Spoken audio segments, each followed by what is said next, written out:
नमस्कार। चलिए आज बात करते हैं योग के एक बहुत ही गहरे कॉन्सेप्ट की, समाधि। ये सिर्फ एक शब्द नहीं है, बल्कि चेतना की एक पूरी यात्रा है। तो इस यात्रा को हमने 5 हिस्सों में बांटा है, जिससे हम समाधि के बिल्कुल बेसिक से लेकर उसकी आखिरी मंजिल यानी परम मुक्ति तक का सफर तय करेंगे।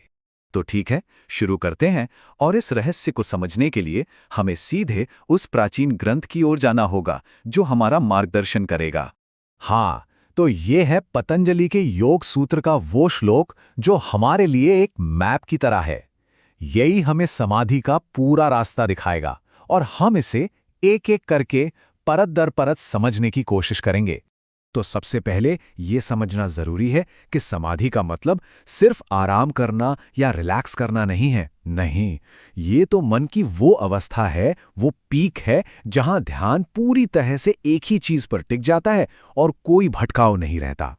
अब यहाँ एक बहुत दिलचस्प बात सामने आती है।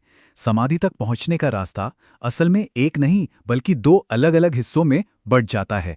तो देखिए, पहला रास्ता है संप्रज्ञात समाधि। इसमें क्या होता है कि मन को टिकाने के लिए किसी सहारे या जिसे बीज कहते हैं उसका इस्तेमाल किया जाता है। अब ये बीज कुछ भी हो सकता है, कोई विचार, कोई मंत्र या कोई बाहरी वस्तु। और कहा जाता है कि प्रकृति पर काबू पाने की जो शक्तियां हैं वो इसी अवस्था में मिलती है। तो चलिए अब और गहराई में चलते हैं और देखते हैं कि ये जो बीज वाली समाधि है ये आगे कैसे बढ़ती है। असल में इसके भी अपने 4 लेवल हैं, 4 पड़ाव हैं। ये चारों स्तर एक सफर की तरह हैं, जो बाहर की दुनिया की मोटी-मोटी चीजों से शुरू होता है और धीरे-धीरे हमारे अंदर, हमारी चेतना के बिल्कुल कोर तक पहुंचता है। तो चलिए एक-एक करके इन चारों लेवल्स को समझते हैं।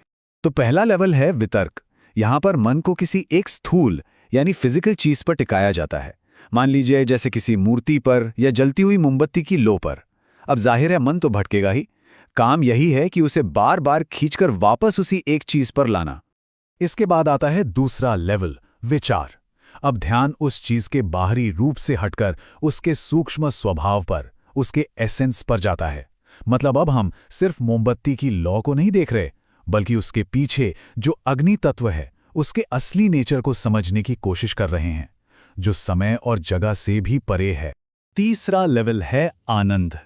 जब मन बाहरी चीजों और उनके सूक्ष्म रूपों दोनों से आजाद हो जाता है, तब वो एक अलग ही अवस्था में पहुंचता है।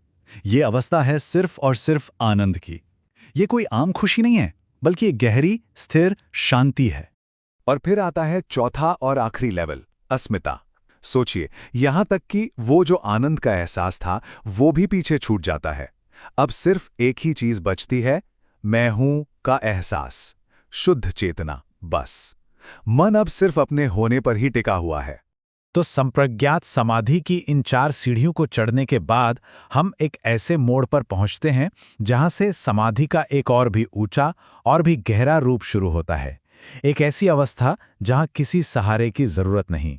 और इसे कहते हैं असंप्रज्ञात समाधि।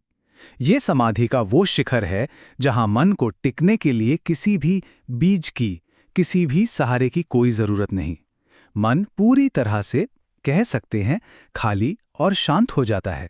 लेकिन एक चीज फिर भी बाकी रहती है, और वो है सिर्फ संस्कार, यानी हमारे पिछले जन्मों के, पिछले कर्मों के गहरे निशान। मन की वो आदतें जो अवचेतन में पड़ी रहती हैं, बस वही बचते हैं। और इसीलिए इस अवस्था को निर्बीज समाधि भी कहते हैं। निर्बीज यानी बिना बीज के। क्यों? क्योंकि कर्म के यही संस्कार वो बीज है जिनसे हमारा अगला जन्म होता है। और इस समाधि में उन बीजों को ही भस्म करने की, जलाने की शक्ति होती है। तो सवाल उठता है कि मन की इतनी गहरी यात्रा का, इस सब का आखिरी मकसद क्या है? आखिर पहुंचना कहां है? और जवाब है मुक्ति, यानी कि पूर्ण स्वतंत्रता। इस निर्बीज समाधि का लगातार अभ्यासी हमें उस परम लक्ष्य तक ले जाता है जिसे हम सच्ची आजादी या मोक्ष कहते हैं। तो होता क्या है?